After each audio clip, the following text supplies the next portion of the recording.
Hey there, in this quick video, I'm going to show you what you can possibly do to fix the issue if your Midea portable air conditioner is not turning on. So the first thing is the possible issue and like solving is going to be from the back for the water drain. So try to just let it go and fix it. There's going to also some kind of video on that. The second thing is that you can try just to hold the power button for about, let's say, 15 seconds. So when you're going to plug it in, just hold the power button. Maybe it's going to work. I got no idea, okay?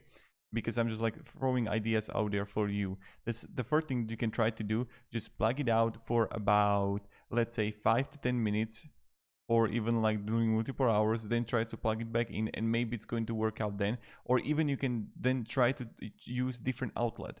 This is another thing. Try to use different outlet, maybe in different room if that's the issue, because if you know that okay, the issue is going to be in the cable, then that's good. So this is something that you can try. Maybe it's going to fix it, and I hope it does. I just want to make this quick guide that maybe possibly this is going to like fix the things for you. So thank you and have a great day and goodbye.